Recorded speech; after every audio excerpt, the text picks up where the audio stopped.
students, in this video from the geodesics of the upper half space with respect to the hyperbolic metric. Let's consider the space H capital, which is the set of all points x and y in R2, such that y is greater than 0. Okay, there's our space. With the metric,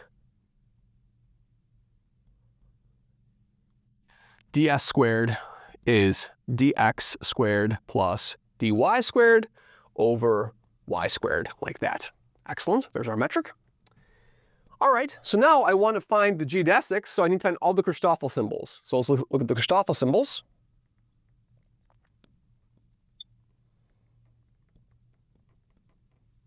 Okay, so let's do them slowly. I'm going to call 1x and 2y, right?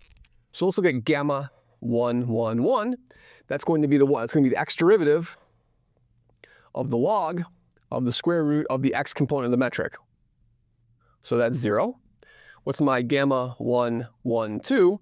That's the y derivative of the log of the square root of y to the negative 2, like that.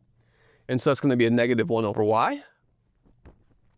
And then finally, what's gamma of 1, 2, 2? That's going to be negative 1 over 2y to the negative 2.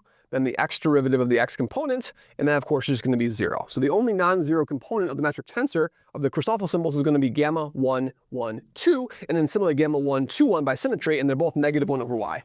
Let's do the 2 symbols next. What's gamma of 2, 2, 2? That is going to be the y derivative of the log of the square root of the y component of the metric, which is going to be, again, negative 1 over y. Same as this one over here.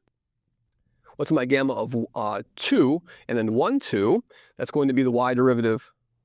It's going to be the x derivative, actually, of the 1 there, of the log of this thing over here, y negative 2. So that's going to give me a 0. And finally, what's my gamma of 2, 1, 1? That's going to be negative 1 over 2. Then we're going to have the g11 component, which is a negative y to the negative 2. Then we're going to have a y derivative of y to the negative 2, like that.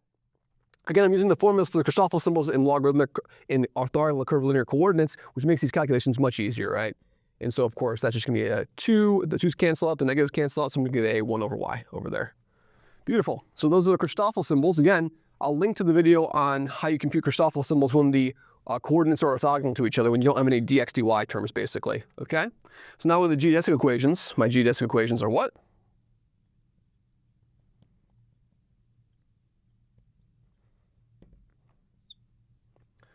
They're going to be x double dot.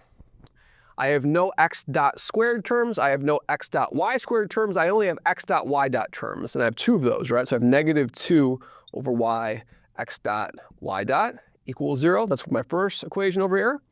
And my second equation over here is going to be what? Well, it's going to be y double dot. And then I have, let's see, I have 2 terms. So I have a negative 1 over y. Those are y dot squared terms. And I have plus 1 over y x dot squared terms is equal to 0. So I'm going to clear the fractions and write them in the following way. So my geodesic flow problem says that I have x double dot times y is equal to 2x dot y dot. Beautiful. And then I have a y double dot times y is equal to what?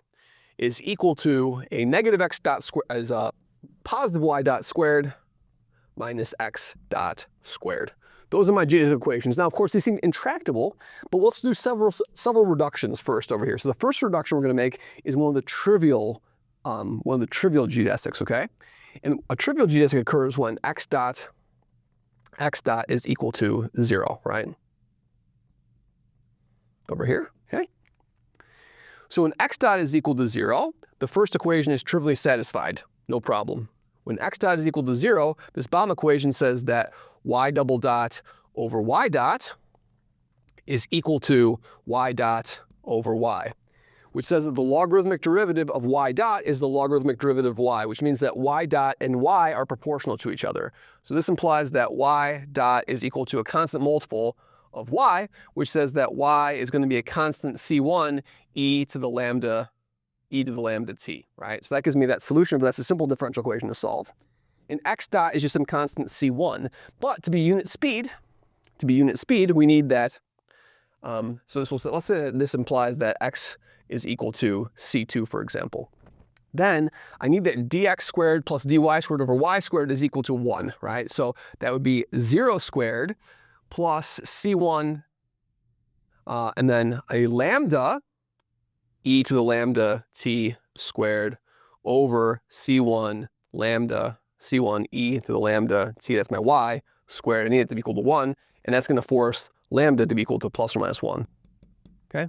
And so that gives me my first geodesic over here. So my first geodesic over here is gamma of t is going to be equal to what? It's going to be equal to a constant C1. I'm just changing out of C1, doesn't matter. And then what? And then my coefficient over here, my lambda has to be equal to 1, right? And then you're going to have a constant C2, e to the what? E to the plus or minus t. Okay, so those are just vertical lines, right? Those go from a fixed C1x up to a different level. So these are just the vertical lines. So vertical lines in this hyperbolic metric are geodesics. So vertical lines are geodesics in the hyperbolic geometry. All right, but there are other non-trivial hyperbolic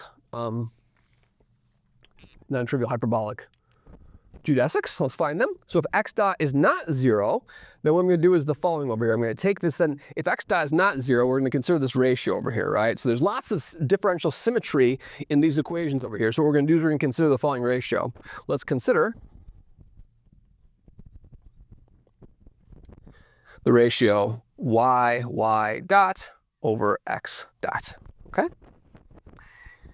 And so why am I going to consider this? I'm going to consider this because I have the right differential structure over here in terms of pairing x dots and y dots with respect to the second derivatives. So if I take this operation over here and do the derivative of this, let's see what will happen. It's going to be the bottom times the derivative of the top, which is going to be y dot squared plus y dot times y double dot by the product rule, minus the top times the derivative of the bottom over the bottom squared. Beautiful, okay? Now we have a formula for what these things are over here, right? So this is going to be x dot y dot squared, x dot y dot squared. Then I have x dot y dot, and I have y double dot. But what is y double dot? Y double dot is given by this expression over here. And let's make sure we're doing everything correctly. Yep, so the y double dot is this expression over here, is going to be a, let me think for a second here. So what am I doing wrong? Oh, there's no dot here, right? There's no dot here. There's no dot there. And so now what we want to do, there's no dot there by the product rule. And so now what is y dot? There's our formula. Y dot is what? Plus x dot times what? X dot times y dot squared minus x dot squared. And then finally I have minus y, and then I have minus y times x double dot, which is negative y dot times 2 of what? Times 2 of x dot y dot. Great. All over what? All over x dot squared. Okay? Now what does this numerator simplify to? This numerator, look at this. I have an x dot y dot squared. I have an x dot y dot squared over here. And then I have a 2 x dot y dot squared. So this term, and this term cancel out, and you just have x dot cubed with a negative over x dot squared. So this expression, the derivative of this expression, so we've just proven that the derivative with respect to t of y dot over x dot is equal to negative x dot, okay? Now I can do one integration of this over here. So this tells me that y dot over x dot is equal to, just if I integrate this, I'm going to get negative x plus a constant c1. Beautiful. Now this equation over here is the same thing since x dot's non-zero as y dot is equal to negative x dot plus c1 x dot. And I'm going to hit everything with a 2 over here. A 2, and then a 2. Great. Now these are perfect derivatives over here. This is the derivative of y dot, this is the derivative of y squared, right? So this says that y squared when I integrate is equal to negative x squared, plus a constant, I'm going to call that a new constant, call it C1, that's my new constant, just x, plus a new constant C2. So now our geodesics are what? Our geodesics are going to be x squared minus a constant C1x plus y squared plus C2 is equal to 0.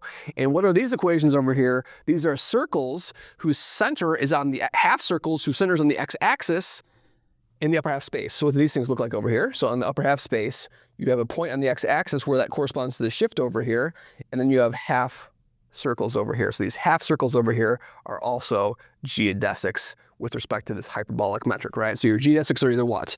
You have half circles, or vertical lines.